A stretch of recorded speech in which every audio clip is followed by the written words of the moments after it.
Bom dia, hoje nós vamos falar sobre mapas conceituais, vamos falar o que são os mapas conceituais, vamos tentar descrever um procedimento, um passo a passo de como construir um mapa conceitual. Também vou apresentar exemplos e exemplares de mapas conceituais e um programa no qual a gente pode construir mapas conceituais, tá joia? Deixa eu minimizar minha câmera aqui, vou colocar no cantinho aqui bem pequenininho para não atrapalhar o slide, ok, aqui, tá joia? E aqui nós temos um pequeno slide na qual nós vamos abordar o que são mapas conceituais, tá joia? Meu nome é Ramon Teodoro do Prado, sou professor do IFES Campus Cariacica, tá? Mapas conceituais, eles são diagramas que indicam a relação entre conceitos, né? Entre dois ou mais conceitos, por exemplo. E aí a gente que procura refletir uma organização conceitual do sujeito sobre uma determinada área de conhecimento, por exemplo, da física. Então, eu vou usar sempre a física como exemplo, vou pegar conceitos referentes à física, né? Por exemplo, calor e temperatura, né? Calor é um conceito, temperatura é outro conceito, e aí eu tento relacionar esses dois conceitos através de um termo de ligação, né? Através de um termo que a gente vai chamar de conectivo, tá? Então eu sei que há uma relação entre esses dois conceitos e eu vou tentar descrever ou mostrar essa relação através do que nós chamamos de mapa conceitual. Aqui eu estou trazendo um exemplo, né, uma estrutura de mapa conceitual. Não há somente essa estrutura, não há a estrutura mais correta ou não, mas é a estrutura que a gente que eu particularmente, né, costumo utilizar, né? A gente coloca dá uma ideia de hierarquia, onde aqui em cima a gente coloca o conceito-chave que eu estou trabalhando, né? Aqui conceitos gerais que estão ligados a esse conceito-chave e os conceitos referentes ao tema que eu estou trabalhando. Observem que eu tenho dois ramos, esse ramo da esquerda aqui e esse ramo da direita, e eu vou construindo o meu mapa e chega um determinado momento que eu consigo ver uma relação entre esse conceito específico e esse conceito que está no lado esquerdo aqui do meu mapa conceitual. Quando eu consigo ver essa relação, consigo colocar uma conexão entre eles, a gente fala que temos uma ligação cruzada. E ao construir ou mostrar uma ligação cruzada, a gente costuma dizer que a gente tem um mapa mais rico, vamos colocar assim, né? Uma coisa importante é que aqui a gente tem essas elipses, né? Mas podem ser, pode ser círculos, podem ser retângulos, o que você considerar melhor. Não há um formato específico para isso aqui não, né? Agora o importante é que aqui dentro só podem vir conceitos, né? E entre um conceito e outro você tem que ter um termo de ligação, quer dizer, como que esses dois conceitos se relacionam, né? Se você tiver, por exemplo, eu também estou tirando de Galois e Nowak, céu, e aqui um outro conceito, azul. Como é que eu relaciono céu e azul, né? Poderia colocar, por exemplo, céu é azul, tá? Então, uma maneira, por exemplo, de eu conectar, de eu colocar um termo entre esses dois conceitos aí. E como que eu posso elaborar um mapa conceitual? Primeiramente, eu faço uma lista dos conceitos pertencentes àquele conteúdo, àquele tema que eu estou trabalhando. Tá? Então, se eu vou trabalhar, por exemplo, com calor, eu faço uma listagem de todos os conceitos que eu acho que estão ligados diretamente com o conceito calor. Fiz essa primeira lista, eu vou destacar dentre essa lista aqueles conceitos que eu considero chaves, que eu considero fundamental, que estão mais relacionados diretamente ao conceito calor. E aí eu faço uma coisa que, assim, às vezes o que costuma ser mais difícil, que é colocar qual seria o provável termo de ligação entre um conceito e outro. Calor e temperatura, por exemplo. Como é que eu relaciono esses dois conceitos, né? Então eu penso nesses prováveis termos de ligação entre aqueles conceitos que eu fiz na minha lista. E aí eu penso um exemplo específico para cada conceito, se eu puder, talvez eu tenha. E aí eu construo, faço a minha primeira versão do meu mapa conceitual, tá? Fiz essa primeira versão, eu vou fazer uma revisão, né? E aí eu vou buscar, por exemplo, no slide anterior eu comentei sobre ligação cruzada. Eu vou verificar se há alguma ligação cruzada, né? E se eu conseguir ver essa conexão, eu faço essa conexão, como eu já disse, deixando mais rico o meu mapa conceitual.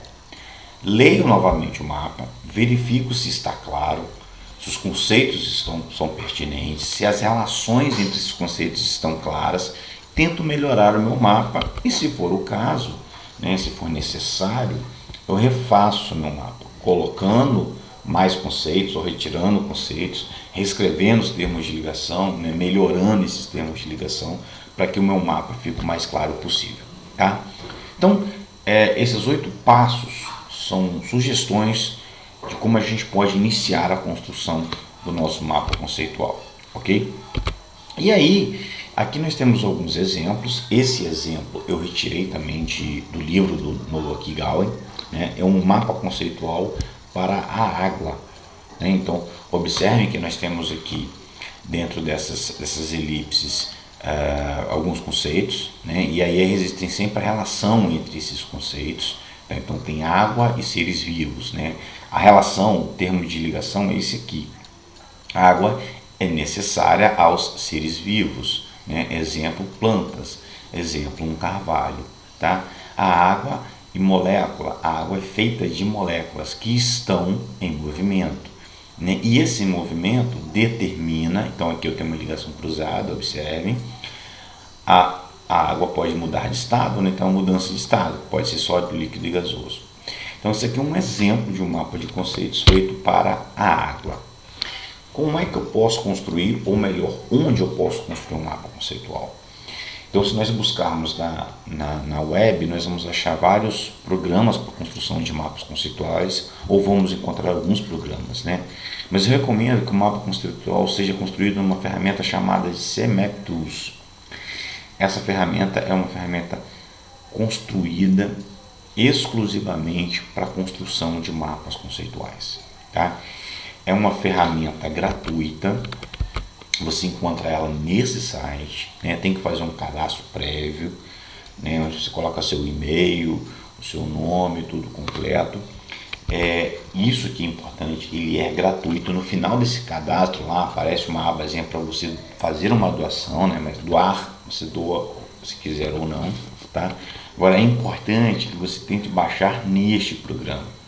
Ele roda em qualquer sistema operacional, tá? Em Windows, sistema iOS, em Linux. Eu estou gravando esse vídeo no Linux, então ele roda em qualquer programa, em qualquer sistema operacional, perdão.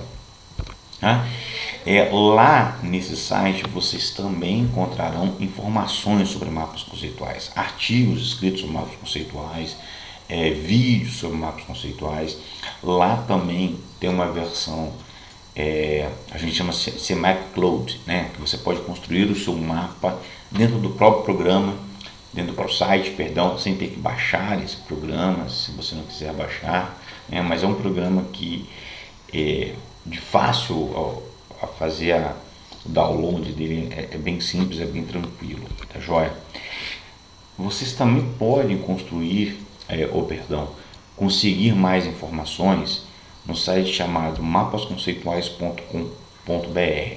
Esse é um site desenvolvido por um grupo de professores da USP, onde o professor Paulo Correia é um dos líderes, né?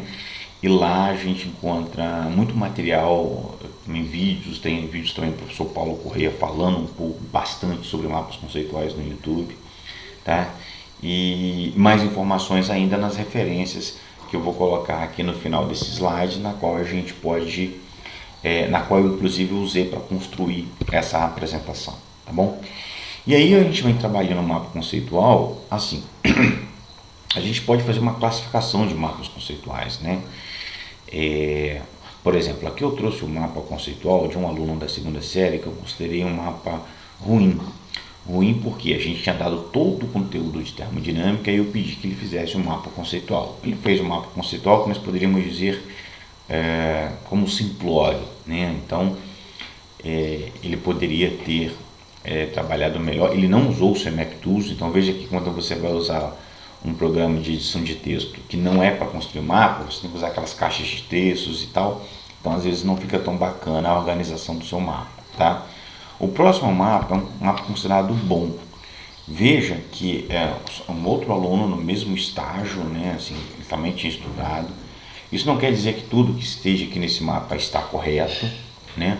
Mas você vê que é um mapa mais rico, ele traz uma quantidade de conceitos muito maior, ele procura colocar a relação entre os conceitos de forma mais clara e mais correta, né? Há alguns erros também, se nós olharmos aqui, há alguns erros, mas é um mapa mais rico, digamos assim. Não quer dizer que o mapa bom é um mapa com muitos conceitos, né? Não é essa a ideia. Um mapa bom é um mapa que tem uma certa quantidade de conceitos, dependendo do assunto que você está abordando, do texto que você está construindo no mapa, mas que procura ter dentro dessas, aqui no caso ele usou retângulos, né? Conceitos claros, as relações entre os conceitos claros. Ele buscou fazer também ligações cruzadas, uma nem tão certa, algumas nem tão certas assim, mas procurou construir um mapa conceitual com a máxima quantidade de informações que ele tinha sobre aquele assunto. Aqui são as referências, né, que nós comentamos e usamos para construir esse mapa conceitual. Ok? Muito obrigado, bom dia, boa tarde, boa noite.